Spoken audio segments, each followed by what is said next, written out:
Good evening, glad that you are watching your channel of choice, the county's television, the home of untold stories on TV 47 News Tonight.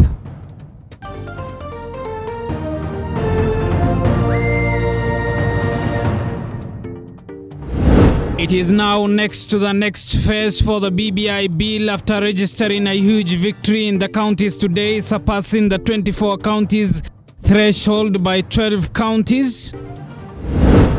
Also tonight, MCAs in Baringo County insist that they have no egg on face after 35 counties adopted the BBI bill that they shut down in a chaotic sitting.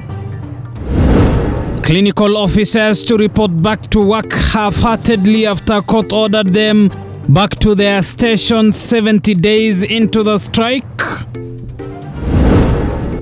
And an outpouring of grief in the National Assembly and Juja constituency as family, lawmakers and constituents mourn the death of MP Francis Munyao Waititu.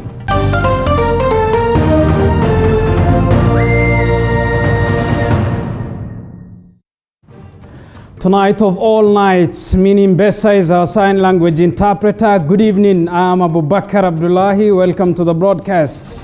Now, the Constitutional Amendment Bill 2020 has sailed through in 38 county assemblies. Out of the 39 county assemblies that have so far debated the bill, ODM boss Raila Odinga says the move by the members of the county assemblies moves the country closer to a referendum. Our reporter Josh Ansare will be briefing us shortly on how the county assemblies conducted their debate today in the approval of the BBI report. Now, having eventually met the 24 county assemblies threshold, the Building Bridges Initiative bill is now set to face two more hurdles before it is adopted into law. First, the bill is expected to be introduced in Parliament, where members of both the National Assembly and the Senate are expected to debate and cast a vote before it is subjected to a referendum in the coming months. Our reporter David Mudoka looks at the journey ahead of the BBI bill as its home stretch.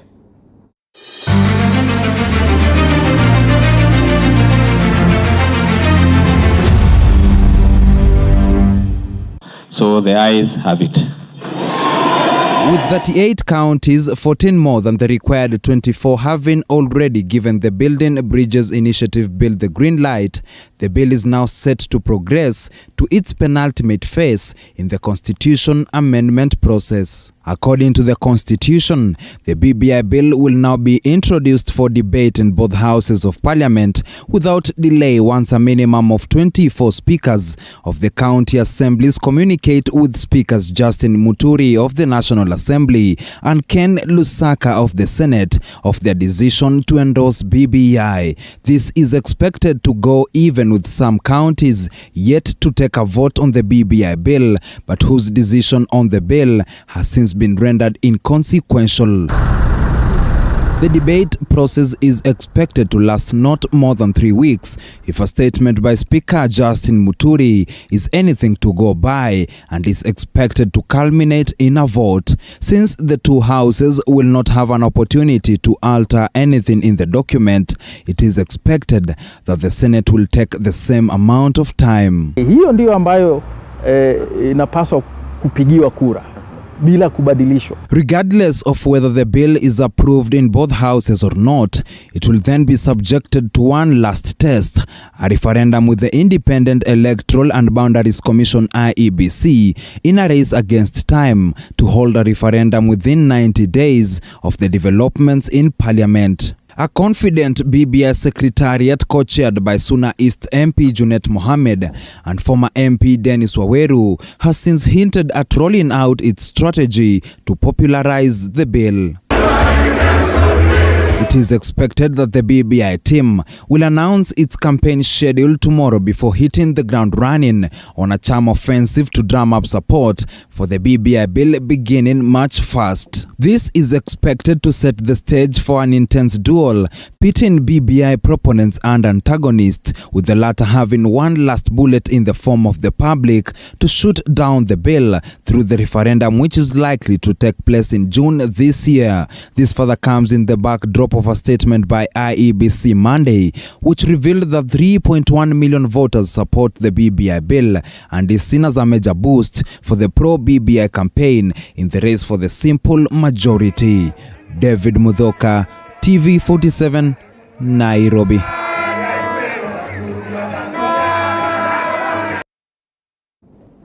Now, even as the Constitutional Amendment Bill, BBI, has successfully been approved in 38 counties, ward representatives in Baringo County allied to the Jubilee Party have vowed to shoot down the bill in the coming referendum. However, those allied to KANU have expressed their disappointments, saying Baringo residents were not involved in the public participation exercise. Nano Clauren reports. Baringo County Assembly is the only one to have rejected the BBI bill so far in a sitting that generated into chaos on the 11th of February. Members of the County Assembly allied to the Jubilee Party have maintained that they will once again reject the bill once subjected to a referendum. Led by Bartabwa MCA Ruben Chepsongol, the ward representatives have made it clear that they were not influenced by anyone but the interests of Baringo residents. Wale ambao waliweza kuangusha ni haki yao. So hatuwezi kusema wale ambao wamesema hapa tunaomba msamaha, Baringo hatuombe msamaha. We are 31 against 9. 31 against 11. Kani ni wengi. Nani ameweza kuwakilisha mwananchi hapo? So uwezi omba msamaha, sisi Baringo hatuombe msamaha. Tumeangusha BBI na tumesema kwamba tulisema no kulingana na mwananchi. However, MCAs allied to KANU have expressed their disappointments, saying Baringo has now become a laughingstock for failing to pass the Constitutional Amendment Bill 2020 compared to 38 counties that have so far adopted the bill. They now claim that Baringo residents were not involved in a public participation exercise before the bill was rejected. Hata hatuna haya mbele ya Wakenya wote kusema kwamba sisi ndio peke yetu tulipinga. Nimejaribu kuangalia katika social media, Wakenya wanasema BBI serving at 30, Baringo receiving at 1.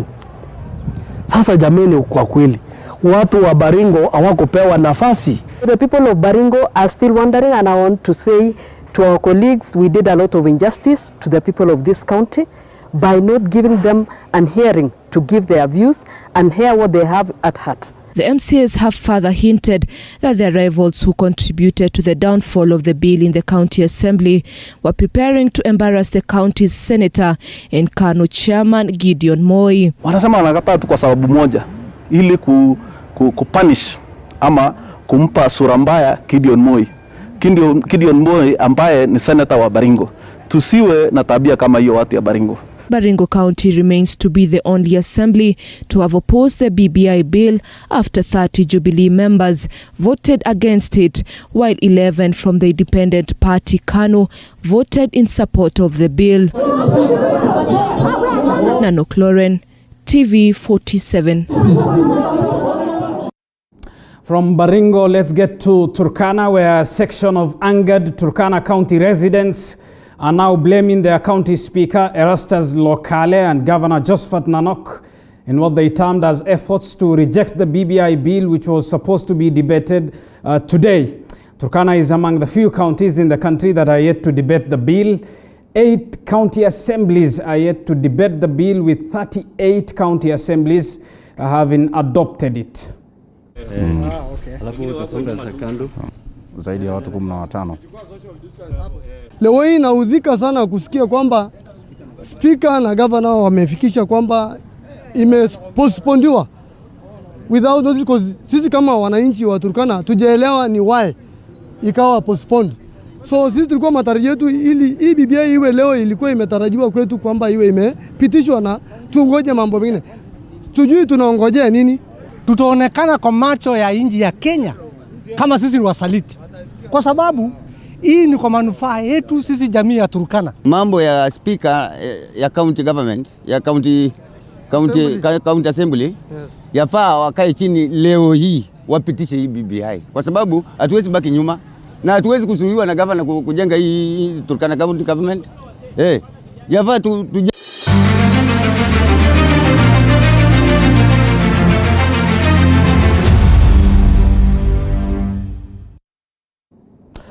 And you can trust your channel of choice, TV47, to cover the beats as far as the road to referendum is concerned. Let's get to other news.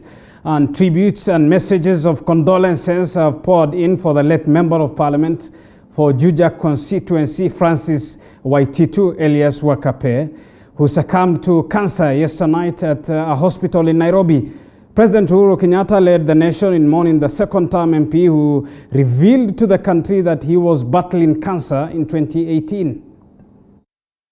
In his message of condolence to family and friends as well as Juja constituents, President Uhuru Kenyatta eulogized Wakape as a devoted leader whose public actions always reflected the interest of the people he led. The president too has acknowledged his contribution and commitment towards the cancer fight in the country. On his part, the Deputy President William Ruto mourned Wakape as an enterprising leader who transformed many lives. We all stand to observe a moment of silence. At the National Assembly, Speaker Justin Muturi led members of Parliament in observing a moment of silence for the late Member of Parliament, as well as paying tribute to a man whom they mourned as active in the House, industrious and diligent. He also served diligently in the Committee on Implementation. He was unequivocally vocal on matters pertaining to coffee, as exemplified by his efforts that contributed to the declaration of the Coffee Charity Funds Revolving Fund by His Excellency the President during the 124th session of the International Coffee Council in Nairobi in March 2019. MPs have mentioned him as a humble yet brave man who cut across the political divide. They have eulogized him as a tireless MP who worked hard to ensure the government's agenda sailed through in the assembly. He will be remembered for the law of the contract, which was the first individual bill to be passed at the August House but rejected by President Uhuru Kenyatta. Honorable Wakape was an active member of this House, and he used to sit behind me where the current leader of majority used to sit. And him and Honorable Pukose, I want to say it without any fear of contradiction, really were my foot soldiers. They really helped me in dealing with matters of government business in the House. He's a man who was very brave. Many times when people have cancer, there's a lot of stigma. And I shared so much with him. And he told me, Mwesh, my mother has had issues of cancer, and even the sister.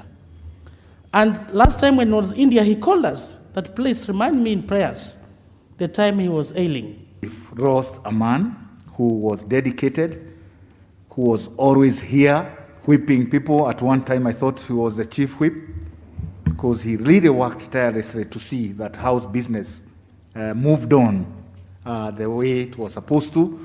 At his home in Juja, friends, family and relatives thronged to condole the family.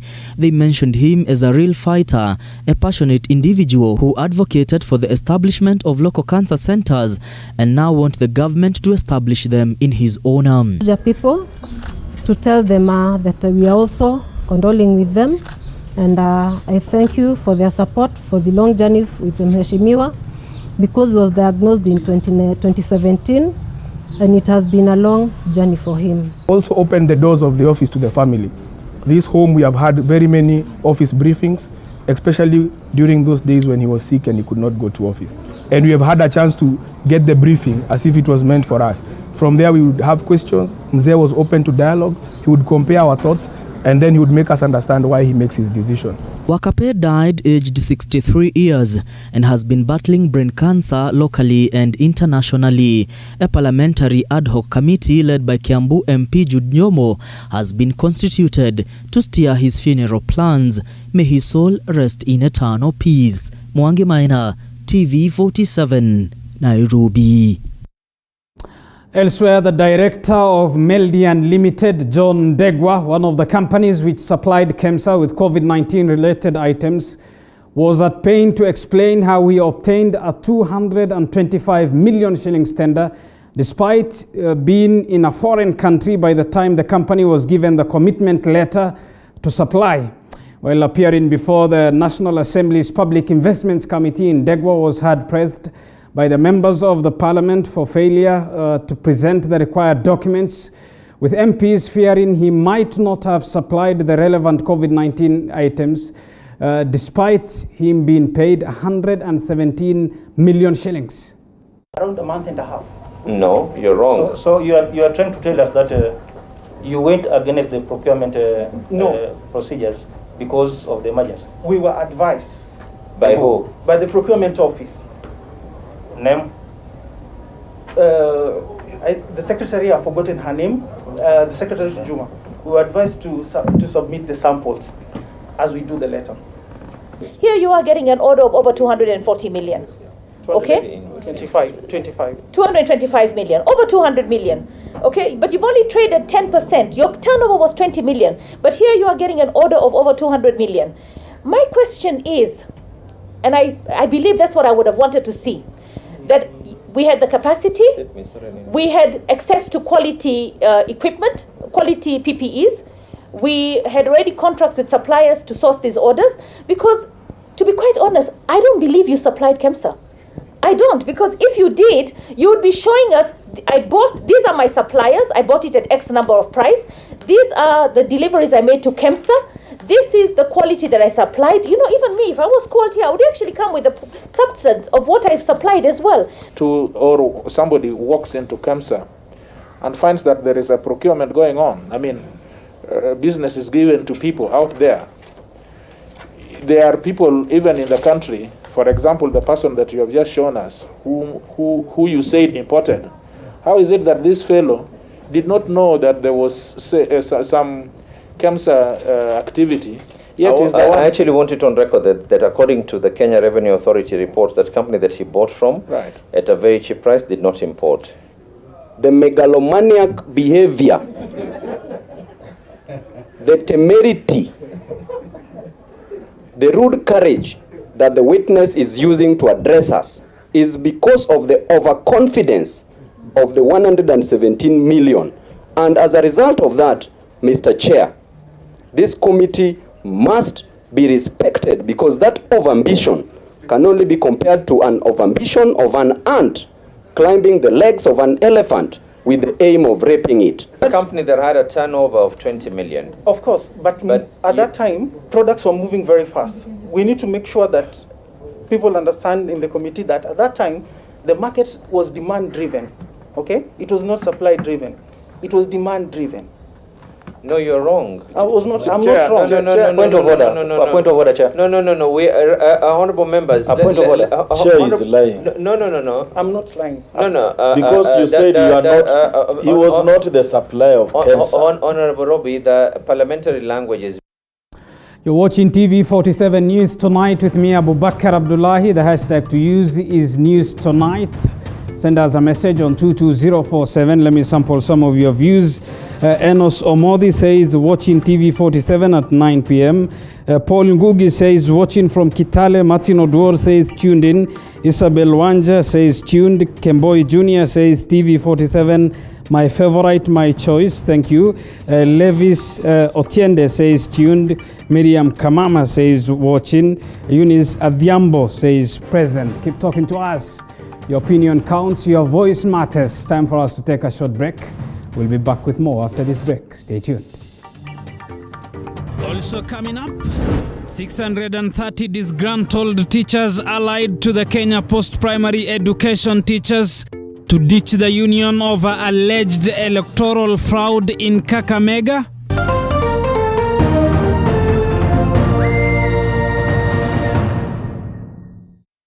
You are watching TV 47, the home of Untold Stories. Introducing Equator Gardens Phase 2 Nanyuki, a few minutes drive from Nanyuki town near Olpajeta Conservancy. This is a strategic property offering a homely, serene environment with nearby schools, hospitals, with a space for children playground and kindergarten. Invest today with a cash offer price of 200,000 for 50 by 100 plot and a discounted price of 350,000 for 100 by 100 plot of land. Legal fees and transfer costs inclusive. This is a gated control development property with water and electricity on site. We offer free site visit every Wednesday and Saturday. Visit our offices in Kitengela Pena Towers first floor. Contact us on 0721 737300 or SMS the word plot to 40309. Title deeds are ready. Finca Properties Limited. Prime and affordable. Looking for the smoothest writing pen with an excellent grip and long-lasting ink? Kaluma Pen is all that and more. Write your own success with Kaluma Pen.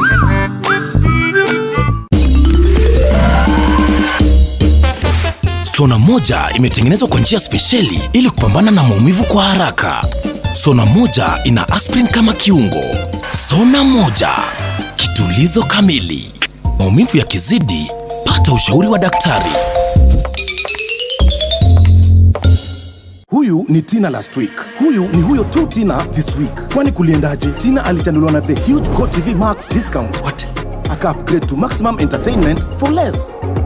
Sahi Tina anaget drama kibao ina telenovelas wiki nzima.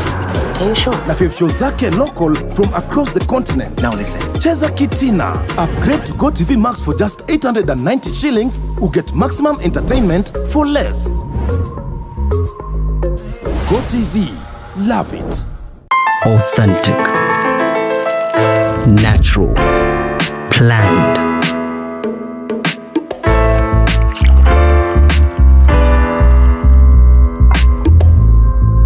Transforming.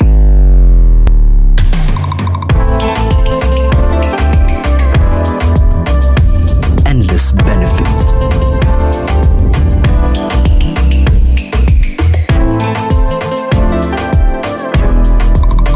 Slaty, purely Kenyan.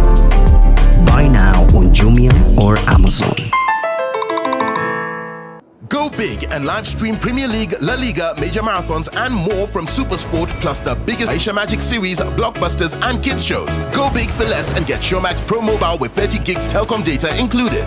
That's up to 10 hours a day of the best sport, series, movies and kids shows. Watch for just 1,200 Kenya shillings per month with a Showmax Pro Mobile subscription and 30 gigs telecom data at one great price. To sign up, dial *544# or go to showmax.com/telcom. Tonadol Extra imetengenezwa kwa njia spesheli kupambana haraka na maumivu ya kichwa, mwili na hata meno. Tonadol Extra, hakika maumivu yakizidi, pata ushauri wa daktari. You are watching TV47, the home of untold stories.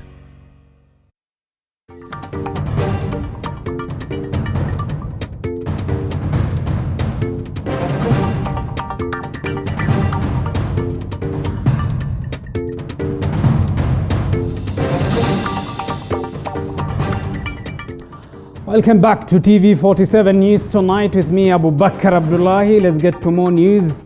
And UDA-affiliated members of parliament say that they will continue campaigning for the UDA candidate for the London ward by-election despite alleging intimidation by police officers.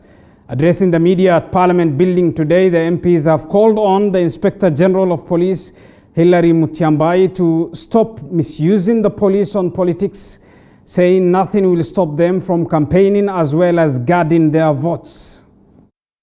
Kama siasa tutaifanya na njia hii, then tunadhulumiwa kwa nini?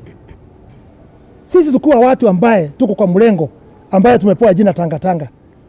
Na basi jina tangatanga ni kutangatanga. Lakini tunafuata sheria. What is the problem? Na kama hiyo sasa ndio imefanyika namna hiyo, na ilikuwa naongozwa na Arama, mjumbe kama sisi ndio ilikuwa naongoza hiyo. Sasa tunasema ikifika sasa uchaguzi, hii ni ya just MCA. Je, ikifika uchaguzi ule mwenyewe, we want to tell the Kenyans kuna mambo imepangwa ambayo sio mzuri, and we don't want bloodshed. Kila mtu asimame aende kwa sanduku apewe haki yake. Let me tell you, nobody will steal our votes. We shall guard them with our lives. And I want you to know that. And this is just a ward seat. It's not even a member of parliament seat, senator, governor, or president. So it is sad to wonder what will happen in the coming years if we are here over an MCA seat. So in conclusion, so that the others can speak, I'm condemning the use of police brutality to interfere with peaceful political events or activities, and I'm also giving them notice that we shall still be on the ground in the coming days from tomorrow. We shall continue with the program. We are not people to be cowed. We are not people to be intimidated. They have tried that. We stand firm and we shall stand for our rights. We are not also people who do not understand their rights. Kusema that atuombe ruhusa kufanya mkutano, lakini notification mulipatiwa. Kisheria inasema that we should notify the relevant office before any meeting, and this was done, and you have our letter in your office, mkubwa ya police katika Nakuru County. Ni aibu sana kufuata innocent people, peaceful people. Yesterday you said that we never had the permission to hold the Nakuru meeting. We want to tell you very categorically, we do not need permission from anyone, including the IG, including the Matiang'i, who has been causing havoc by planning violence sponsored by the state. We need permission from no one. Yes. All that we are required to do by the law is to notify you, which we will keep doing. But sisi hatutakuja kunyenyekea mtupee ruhusa ya kufanya mkutano. Hata hii hatukuuliza ruhusa, hata hizo zingine hatutauliza, but we will always keep the law by notifying the police. Now, the Constitutional Amendment Bill 2020 has sailed through in 38 county assemblies out of the 39 that have so far debated the bill. ODM boss Raila Odinga says the move by the members of the assemblies moves the country closer to a referendum. Our political affairs reporter Josh Onsare reports on how the situation has been in several assemblies across the country. The move by 38 county assemblies to adopt the Constitutional Amendment Bill 2020 edges the country closer to a referendum. The country surpassed the 24 county assemblies constitutional requirement Tuesday. County assemblies from Mount Kenya region were on the spot during their debate on the bill, with all of them adopting the bill. County assemblies of Kiambu, Murang'a, Nyeri, Kirinyaga, Nyandarua, Embu, Tharaka Nithi, and Embu adopted the bill Tuesday, followed by celebrations in various towns in the region. The county assemblies were thought to be divided on the vote. We've seen today Mount Kenya voting as one block. Kirinyaga has voted unanimously. Other counties have voted unanimously. I said it before, I will say it again. You can rent a Kikuyu, but you cannot buy a Kikuyu. Bottom line, they will still vote for their own people. They know what is good for the region and they will stand with the region. It was the most attended session. I'm actually for the last 8 years or so. And out of the 53, there was not a single voice of no. Tafadhali wekeni amani. Mimi nimeuliza viongozi ambao tuko hapa, sisi ambao tunafikia rais na waziri uko hapa. Tuongee na rais kama ni huyu wa Home atafutiwe kazi. The rest of the region and the ASAL areas, the FCDC areas to pass this bill so that we can be part of the rest of Kenyans who have expressed confidence in this law. Our MCAs, honorable MCAs wa Kiambu, tuwapigie makofi. Tuwapigie makofi tena. Kwa sababu walisikia vile watu ya Kiambu walisema wakati ule tulifanya public participation. This being President Uhuru Kenyatta's backyard, section of lawmakers allied to Deputy President William Ruto from the region have been faulting the report. Nakuru counties and Laikipia have also adopted the bill. Ambao wamepitisha ni asilimia 95, 85%. Na hivyo ni kumaanisha kwamba ukiona pahali tulianza vile kulikuwa na resistance kubwa sana. Katika wiki 2-3 ambazo zimepita kumekuwa na mbadiliko wa mawazo ambao kufikia sasa tunaona kutakuwa hata tukiendelea miezi mingine ambayo inakuja kutakuwa na mabadiliko makubwa sana. The bill has also been adopted in the counties of Kakamega, Narok, Nyamira, Taita Taveta, Bungoma, Kitui, Makueni, Lamu and Garissa. Others are Machakos, Mombasa, Meru, Marsabit, Kwale, Migori, Isiolo and Tana River. The county assemblies of Siaya, Homa Bay, Kisumu, Busia, West Pokot, Trans Nzoia, Kajiado, Kisii, Vihiga, Samburu, Nairobi, and Laikipia had already adopted the report. So far, only Baringo County Assembly has rejected the bill. ODM leader Raila Odinga has lauded the members of county assemblies for passing the bill.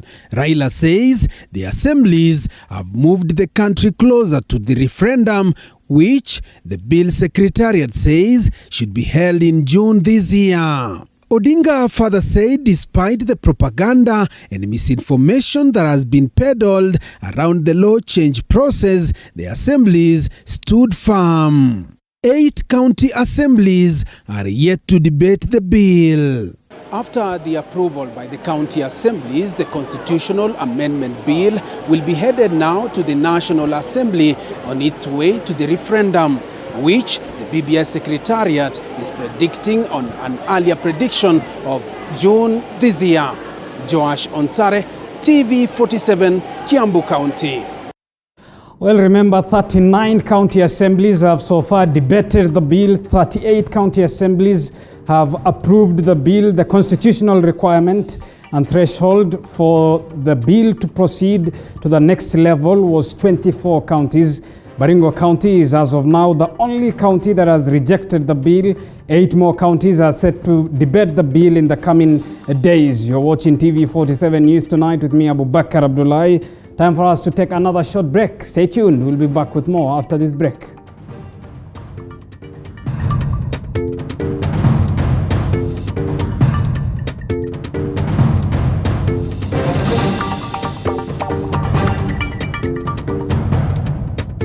You are watching TV47, the home of untold stories.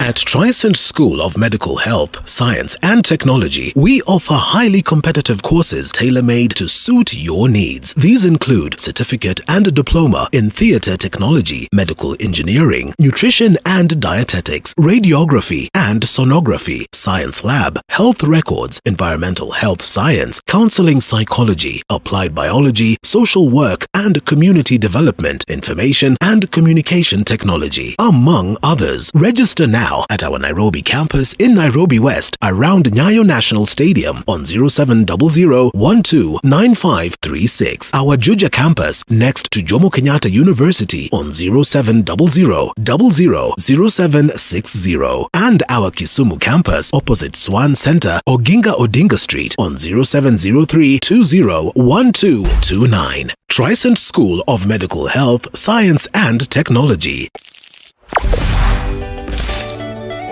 UIP Real Estate is here to end your search for land because we have the ideal land just for you. Land that's close to the most anticipated Silicon Valley in Africa, Konza City. A prime location that is convenient to the modern lifestyle and has ticked off all the boxes of basic amenities. Worried about the distance? Our prime land is only a property that is within the Konza locality of Mombasa Road, 1.2 kilometers from Konza Isinya Bypass, and also 500 meters from the proposed Nairobi-Mombasa Expressway. With the under construction of JKIA Westland Superhighway, this will shorten the distance by 1 hour fastway in, out and away from all the hustle and bustle of Nairobi City, or should we call it Kanairo? What are you waiting for? Whether you are looking to buy and build or invest, book prime land with us now and be sure of high returns on your investment. Call us on 0708-423244 or email us at info@uip.co.ke or visit our website www.uip.co.ke. UIP Real Estate, the home of affordable land. You are watching TV47, the home of untold stories.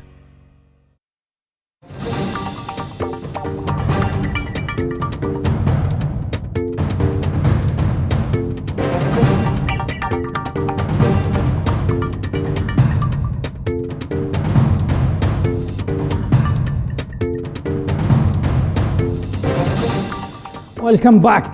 Now, the Kenya Union of Clinical Officers have finally suspended their nationwide strike after 70 days following a court order by Lady Justice Maureen Onyango. Meanwhile, nurses from Busia County have reached a consensus with the county government that will see them resume official duty. Our health reporter Zainab Mohammed with the details. After 70 days of back and forth, the Kenya National Union of Clinical Officers has finally suspended their strike following a court order by Lady Justice Maureen Onyango. In this regard, we wish to comply with the court orders because we are law-abiding union and direct our members to report to their workplaces as ordered by the court. The order that entailed several orders further directed the employer to pay the salaries of the health workers. The disciplinary procedures, including the eviction of health workers, as we have seen in Taita Taveta and Kisii counties, are hereby stopped and stayed forthwith. That the employers to pay salaries for all health workers, all union dues which had been stopped, and other third-party deductions to continue being remitted. The clinicians, who were very displeased, vowed to abscond duty should their workplaces prove to be unsafe as a result of inadequate protective gears. We therefore wish to inform our members and all the health workers and the general public that even though we have complied with the court orders and that we are going to resume duty, we shall not voluntarily expose ourselves, and that we shall only offer services where supplied with the appropriate and the right protective gear. Meanwhile, nurses from Busia County have reached a consensus with the county government that will see them resume duty. Speaking after a joint meeting that brought together the health workers, senior officials from the county government and religious leaders, Busia Governor Sospita Ojamong welcomed the decision by the health workers, saying it will be a big relief to the residents who have been lacking proper health care due to the strike. Leo wenyewe wameitisha mkutano, sitisha mgomo, nasema watarudi kazini. Sisi hatukuwafukuza kazini. Nafikiri walikuwa na goma kwa sababu wengine labda wanagoma kwingineko. Kwa hivyo tunasema kama county kuna jukumu tutafanya kuhakikisha mahali wanapofanya kazi iko sawa, malipo yao wanapata. Nurses have been pushing for safer working environment and increased risk allowances, among other grievances. Well, that story was produced by our health reporter Zainab Mohammed, but voiced by Sharon Baranga. Let's get to education matters. And more than 630 teachers under the Kenya Union of Post-Primary Education Teachers KUPPET Kakamega County branch have vowed to ditch the union and instead create a new one. And as Mike Kagwongo reports, the move was triggered by alleged electoral malpractice in Kakamega branch elections. The disgruntled teachers led by Mr. Andrew Shiroko Shilenje have challenged the election results held by a KUPPET in Malava Secondary School, alleging that the poll was marred with fraud and bribery. I realized there was an election yesterday which was a fraud. For me, I was contesting to become the Secretary Tertiary. And those fellas just did a fraud. KUPPET elections that took place at Malava Boys, it was just shambolic and a fraud, fully a fraud. Watu wameyajua kulikuwa na wizi wa kura, na mimi sitanyamaza miaka mitano tena tukiwa na ule utendakazi uovu wa ile timu ambayo iliingia tena jana. The lot established a new union dubbed Kenya Union of Teachers and Trainers, KUT, hence ditching KUPPET. We are at pain because they are giving us no service and they are getting our money. So teachers are very much bitter with the current office that has taken office, and you are saying no. Those teachers who have been accepted, who are with us, we are going to form a new union, and we are going to instruct Teacher Service Commission and Public Service Commission to stop deducting any money from our payslips. In the elections held at Malava Boys High School, a large number of teachers turned up to cast their votes, with incumbent leaders retaining their delegates. Don't have even an office. When a member is bereaved, they give him only 10,000 shillings. We don't want to continue this fraud. These fellas are fraudsters. Their accounts have never been audited for the last 15 years. The new outfit has threatened to write to the Teachers Service Commission TSC to cease the monthly contributions to KUPPET, promising to carry on with scouting and registering new members across the country. You can realize that KUPPET Kakamega County has nothing to smile about. So, in short, we want to support this new union, KUTT, which is going at least to have the teachers' interests at heart and help the teachers of Kakamega County. Tumekuja hapa kuwatangazia walimu wa Kakamega na walimu wa Kenya nzima ya kwamba chama kipya kinaitwa KUT, Kenya Union of Teachers and Trainers. Tunataka chama ambacho kitachukua kila mtu. For TV 47, I'm Mike Kagwanga.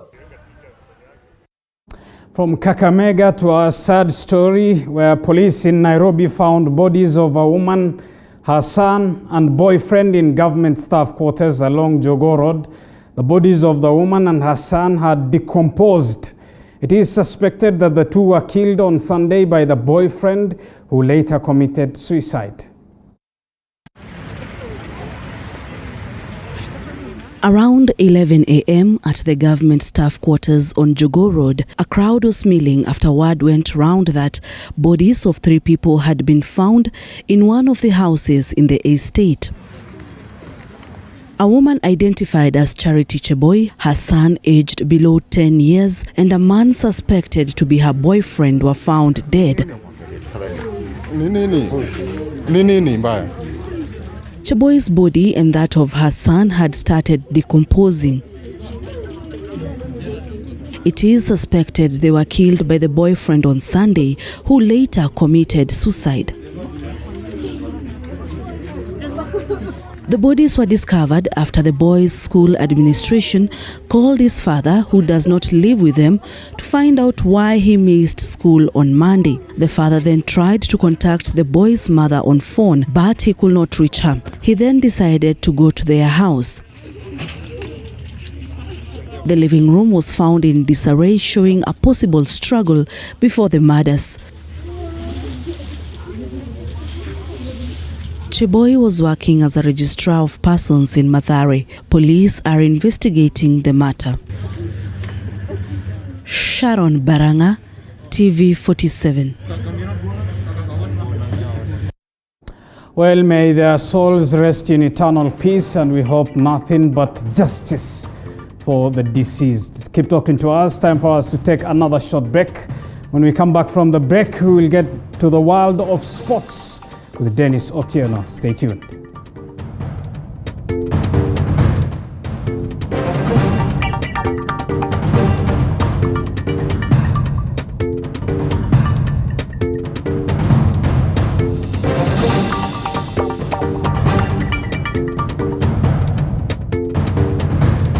You are watching TV 47, the home of untold stories.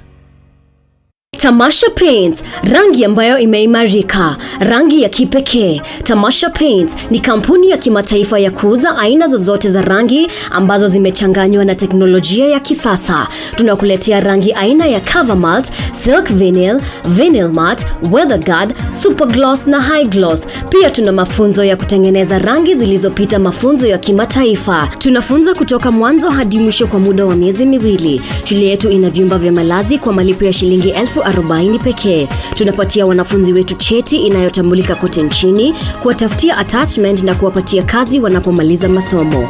Tunakuuzia mashini ya kutengeneza rangi na kemikali za hali ya juu kwa bei nafuu. Kwa maelezo zaidi tutembelee Kangundo Road, Choka area karibu na stage ya Hurlingham, ama uwasiliane nasi kupitia 0712 222 893. Rangi si rangi, rangi ni Tamasha Paints.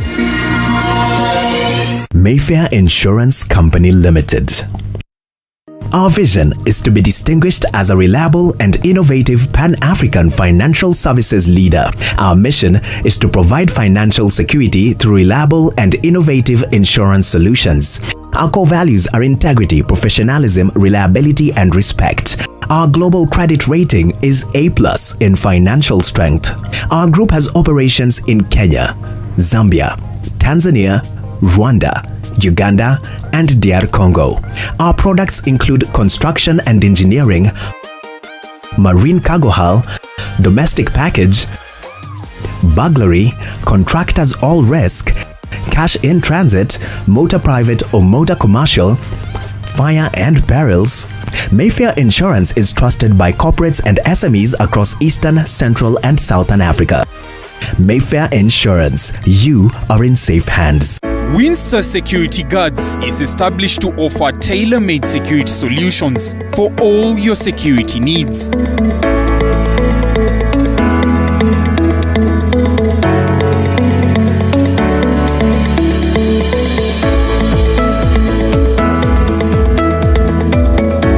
Call or email us today.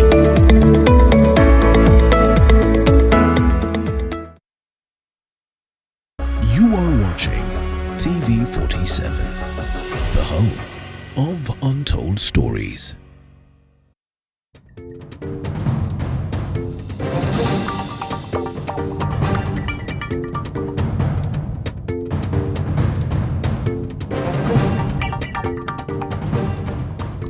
Welcome back. Time for us to get to the world of sports now. Let's bring in Dennis Otieno. Dennis, good evening. We have a story of the football.